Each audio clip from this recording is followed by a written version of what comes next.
I never imagined that the worst night of my life would begin with silence. Not screams, not chaos, just silence. The kind of silence that presses against your ears so hard, it feels louder than noise. I was lying in a hospital bed, my body aching, my head spinning, my heart pounding with fear. Machines beeped softly around me. White lights burned my tired eyes. I tried to move my fingers, but they felt heavy, distant, like they didn't belong to me anymore. And then one thought hit me harder than the pain. Where is my baby? I whispered. My voice came out weak, almost broken. A nurse leaned closer, her eyes kind but careful, like she was choosing every word. Your baby is safe, she said softly. You're both alive. Alive, that word should have made me feel relieved. But instead, tears spilled from my eyes. Because being alive didn't mean being okay. Just a few hours earlier, I had been driving home, one hand resting on my swollen belly, talking softly to my unborn child like I always did. Just a little longer, I had smiled. We'll be home soon. I never saw the other car coming. The crash was sudden, violent. The sound of metal twisting, glass exploding, my body thrown forward. Pain rushed through me like fire. I remember screaming. I remember darkness swallowing everything. And now here I was. Broken body, broken breath, broken trust. I turned my head slowly, expecting to see my parents standing beside me. My mother holding my hand. My father pacing the room, worried but present. But the space beside my bed was empty. No flowers, no familiar voices, no comfort. Just silence. Did my parents come? I asked. The nurse hesitated. That hesitation told me everything. They were informed, she said carefully.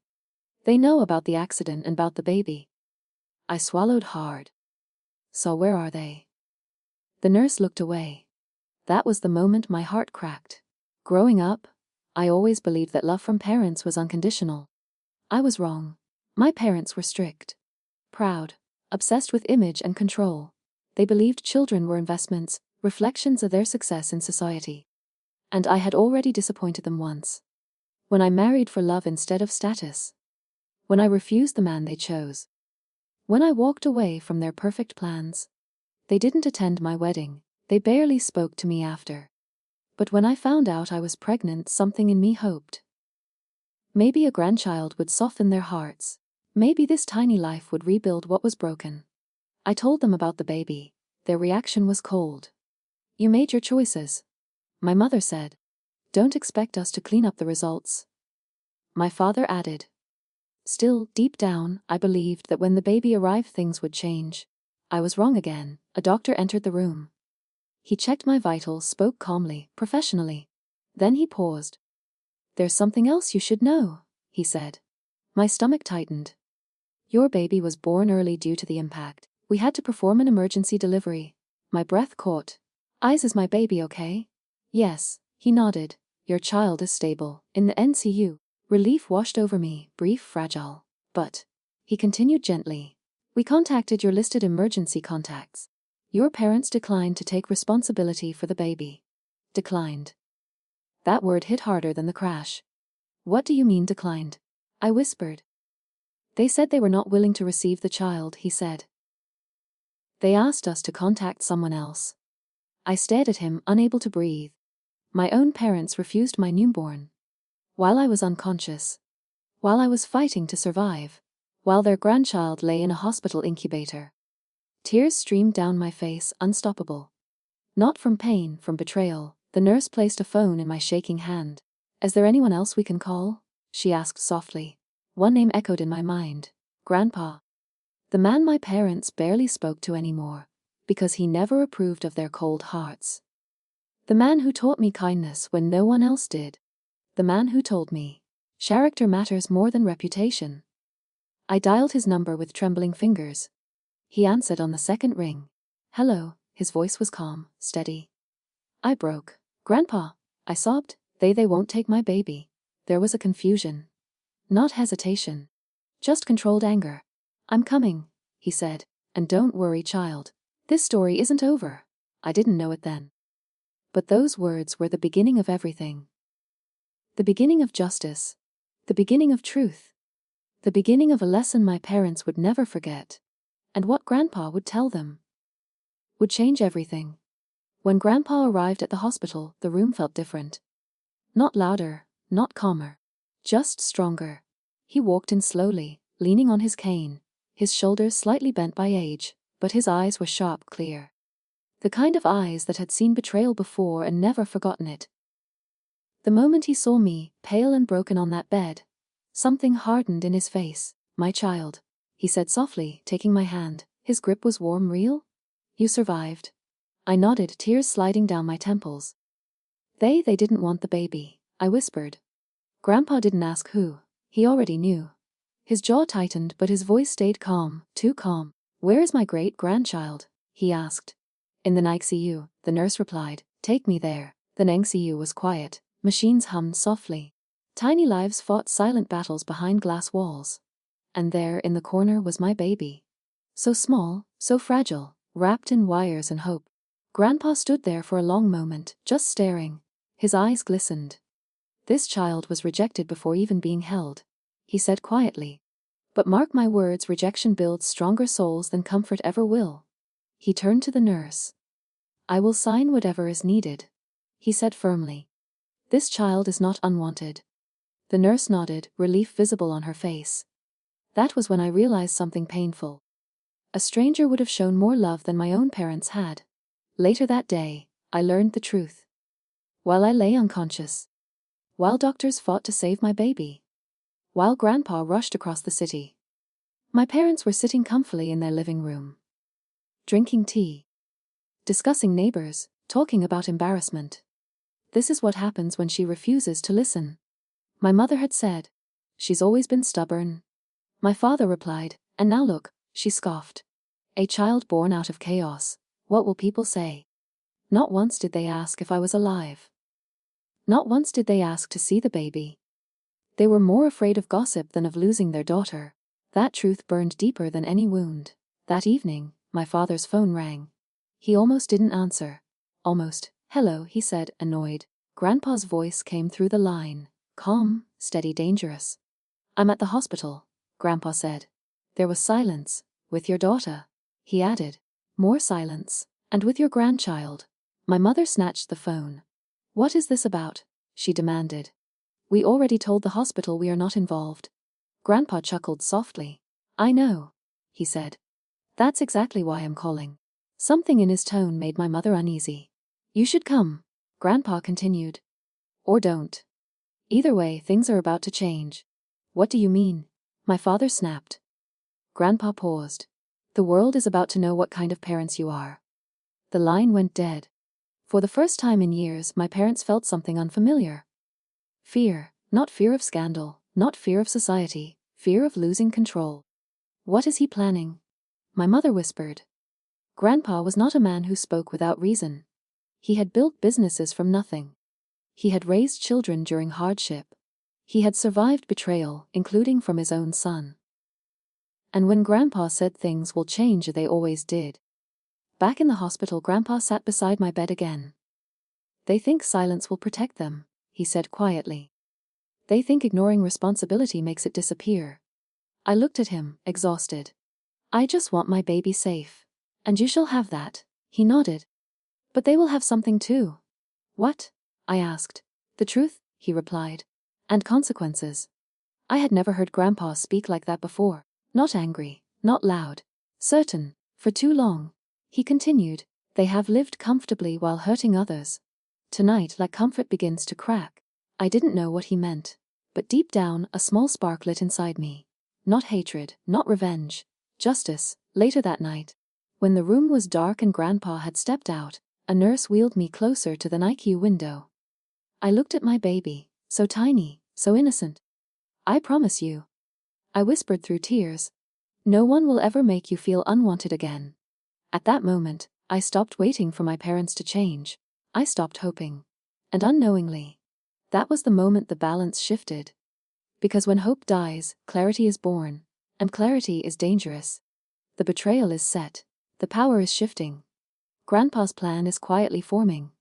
The next morning didn't begin with footsteps. Slow. Deliberate. Echoing down the hospital corridor. I didn't have to look up to know who it was. My parents. They entered the room like guests who didn't want to be there. My mother's arms were crossed tightly over her chest. My father's face was stiff, emotionless, the same expression he wore during business meetings. No relief, no concern, no apology. Just judgment. "So," my mother said, glancing at the machines beside my bed, "you survived?" "Survived? Not are you okay? Not we were worried. Just survived." I felt something inside me go cold. My father cleared his throat. "We came because your grandfather insisted." Grandpa stood near the window, quiet, watching. "I told them the baby was born." My mother continued. "They made it sound serious." "But you seem fine enough," I laughed. Not because it was funny. Because it was unbelievable. "I almost died," I said softly. My mother shrugged. "You've always been dramatic." That was when Grandpa turned around slowly. And the room changed. "You refused your own grandchild," Grandpa said. It wasn't a question. My father straightened. "We refused responsibility for a situation we did not create. That child," my mother added, "was born from disobedience." Disobedience? Like I was a rule, like my baby was a mistake. Grandpa took a step closer. "Let me be clear," he said calmly. "That child was born from love. Something you two forgot how to recognize a long time ago." My mother scoffed. "Spare us the lecture?" Grandpa smiled. That smile scared me more than anger ever could. The sentence that froze them. "Do you know why I raised you differently from your siblings?" Grandpa asked my father. My father frowned. "What does this have to do with anything?" "Everything," Grandpa replied. "You were given more money, more trust, more chances." My parents exchanged glances. "You built your life on what I gave you," Grandpa continued.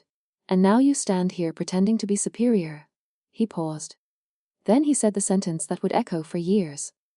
"If you think blood makes a family, you're wrong. Responsibility does." Silence swallowed the room. "You failed," Grandpa said simply. "Not as parents. As human beings." My mother's face flushed red. "How dare you?" "I'm not finished," Grandpa cut in. "You care more about what people say than what is right." Grandpa continued. "You care more about control than compassion. And now," he gestured toward me, "you are shocked that the world is starting to see you clearly." My father clenched his fists. "We don't need approval from anyone." Grandpa nodded. "That's good. Because you won't have it." "What are you threatening?" my mother asked sharply. "I'm promising," Grandpa replied. Their confidence cracked, just a little. Enough. The truth they never expected. Grandpa turned to me. "Do you know why your parents never challenged me?" he asked gently. I shook my head. "Because everything they have," he said, raising his voice slightly, "exists because I protected their reputation." My parents stiffened. "Every scandal, every mistake, every Pa continued. I buried them." Quietly, my mother's lips parted. "That's not enough," Grandpa said. "I'm done burying things." The air felt heavy, dangerous. "You have two options," Grandpa said calmly. "One, you accept your daughter and her child. Publicly. Honestly. Two, I step away." My father laughed nervously. "Step away from what?" "From protecting you," Grandpa replied. The laughter died. "You wouldn't," my mother whispered. Grandpa leaned in. "I already have." For the first time, silence. No one spoke. My parents stood there exposed, not as powerful figures, not as respectable people. Just two adults who had failed a test life gave them. Grandpa turned back to me. "You and the child will live with me," he said gently. "You will be safe." He looked at my parents one last time. "What you choose next," he said, "will decide how the world remembers you." They left without another word. No hugs, no apologies. Just fear following them out the door. When the door closed, I exhaled for the first time in days. Did I do the right thing? I asked Grandpa quietly. He squeezed my hand. "You did nothing wrong," he said. "You survived." That scares people who live behind masks. Outside the room, I could hear my parents arguing in hushed, frantic voices, and I realized something. The people who once controlled my life were losing control. The truth doesn't explode all at once. It leaks. Quietly. Slowly. Through cracks people didn't even know were there. The morning after my parents left the hospital, something strange happened. People started calling. First, it was my aunt. "I heard you were in an accident," she said carefully. "Why didn't your parents tell us?" Then a cousin. Is it true the baby was born early? Then someone from my father's social circle. We were shocked to hear your grandfather is handling everything. Each call sounded polite, curious, concerned. But underneath, suspicion. My parents had always controlled the narrative. They decided what people knew and what stayed hidden. If something went wrong, it was never their fault. But now, Grandpa wasn't fixing things. He wasn't correcting stories. He was letting silence do the work. By the third day, I was discharged. Grandpa brought me home, not to my parents' house. To his, the same house where I used to hide as a child when arguments at home got too loud. The same house that smelled like old books, tea, and safety. He had already prepared a room for me. And a nursery. White walls, soft light. A small crib by the window. I stared at it in disbelief. You did all this so fast, I whispered. Grandpa smiled. I should have done it years ago.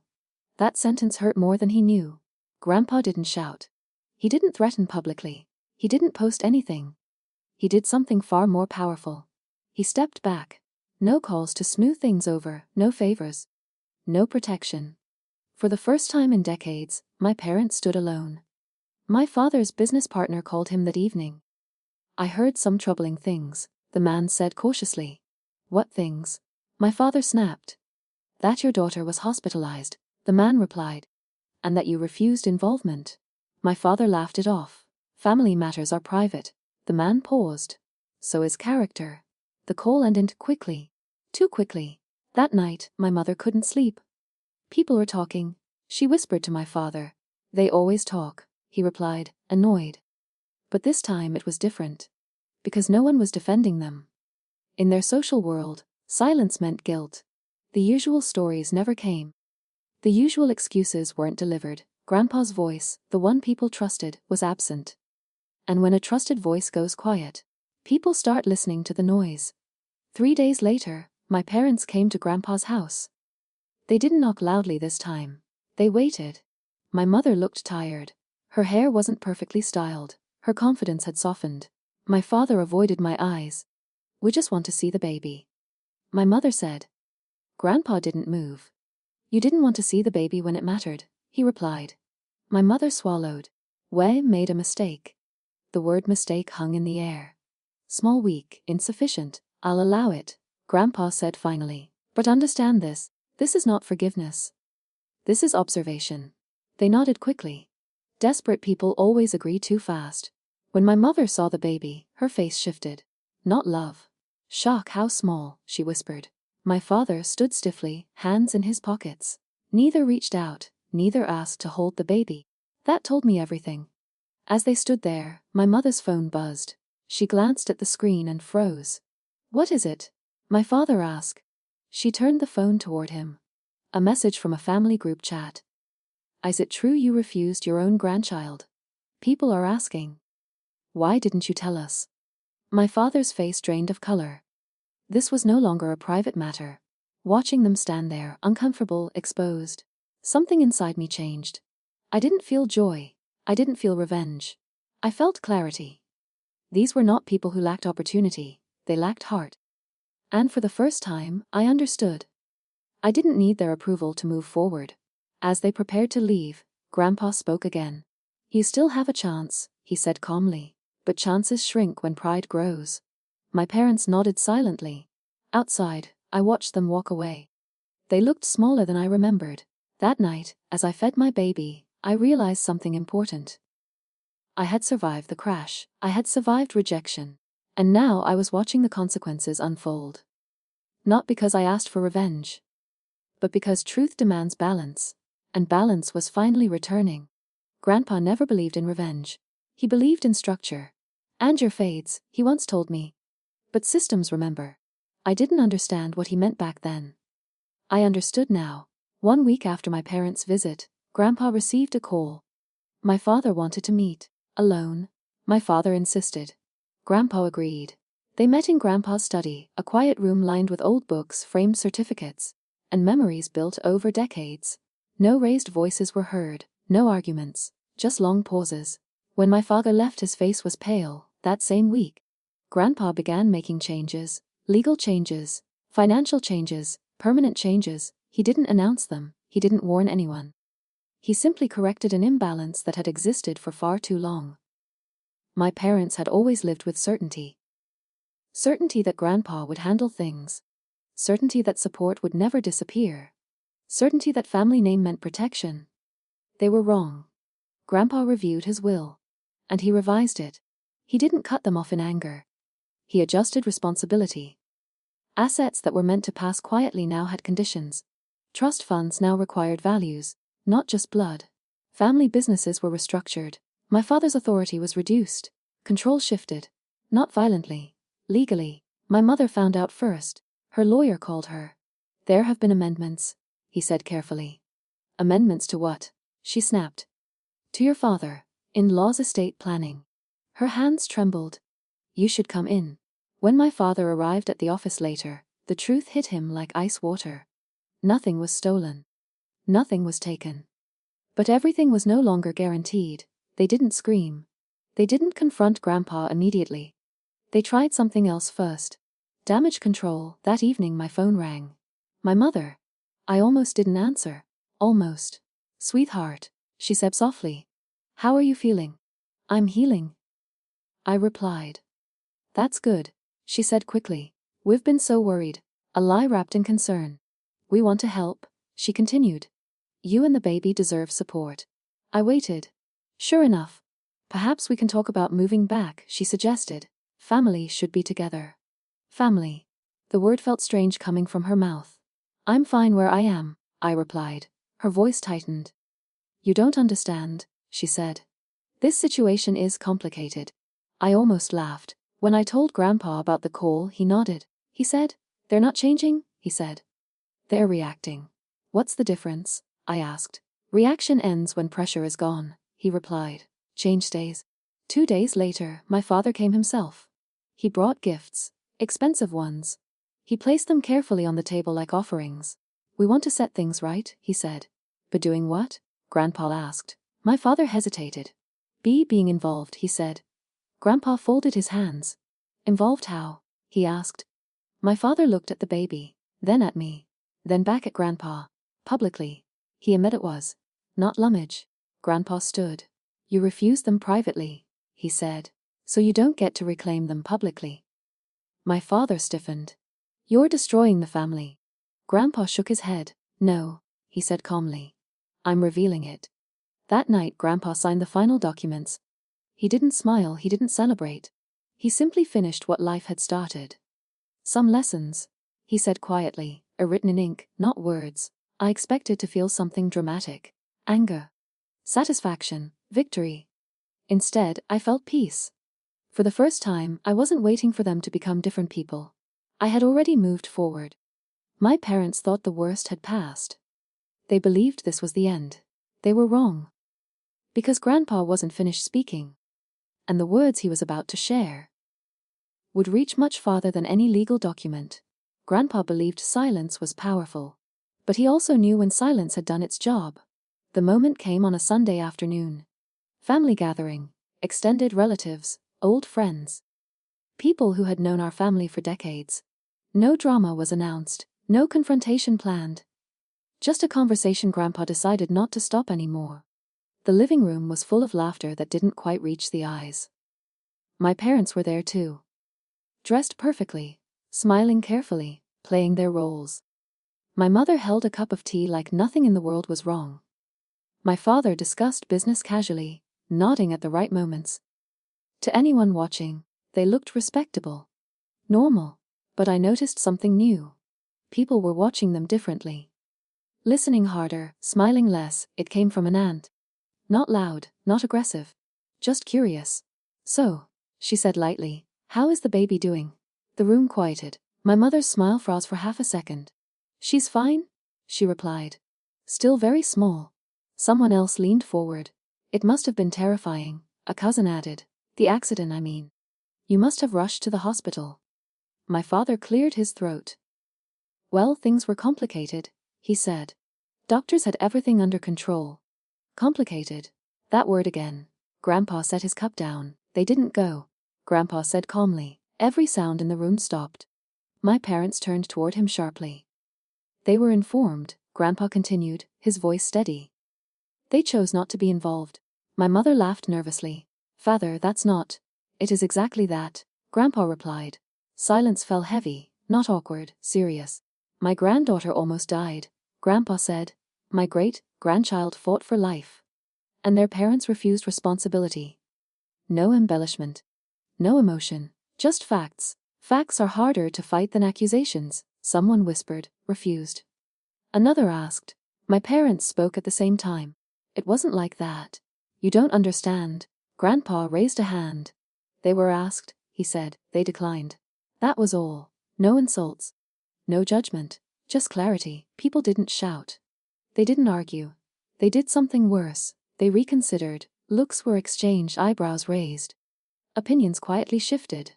Reputations don't fall with noise. They fall with disbelief. We didn't want to interfere, my mother said, voice tight. Hospitals are stressful. A soft voice from the corner replied. So is childbirth. That one sentence ended the excuses. You had no right. My father snapped at Grandpa. This is private. Grandpa nodded. It was, he said. Until you made abandonment a choice.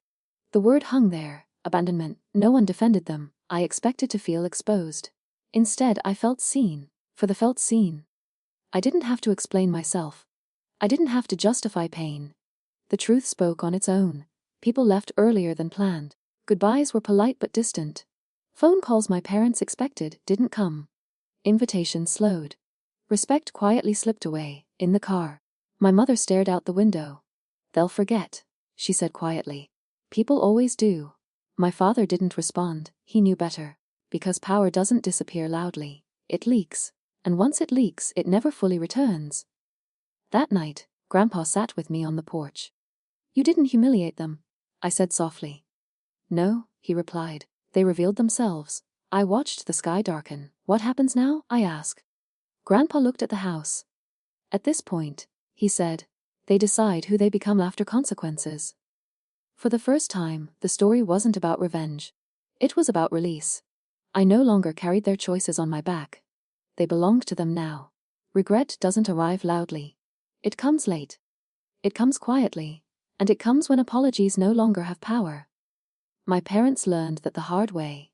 It started with small things. A cancelled invitation, a delayed phone call, a meeting that suddenly wasn't necessary anymore. My father noticed first.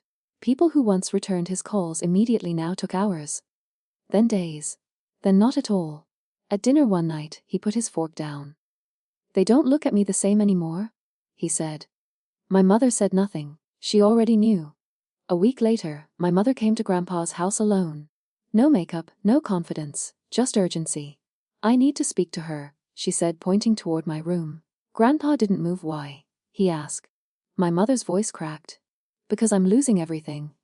Grandpa's eyes softened, just a little. You didn't come when she was losing everything, he replied. Still he stepped aside. She sat across from me, hands trembling. I never wanted things to go this far, she said. I waited. I was scared, she continued. Scared of what people would say. Scared of losing respect. I looked at her. And I wasn't scared? I asked quietly, lying in a hospital bed alone. Her lips quivered.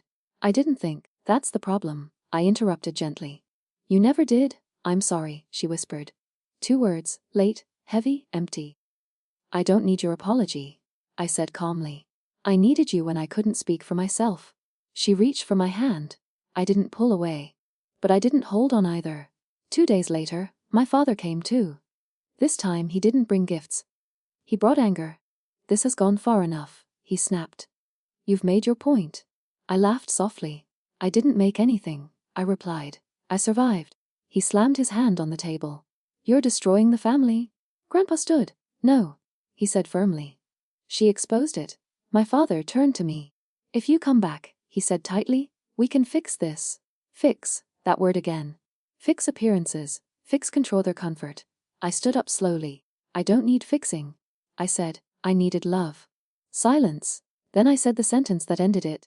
You lost the right to call me your responsibility the day you rejected my child. My father froze. That was a line. Months crossed, never returned. For the first time, my father looked small. Old. Powerless. Not because of money, not because of reputation. Because he had nothing left to offer.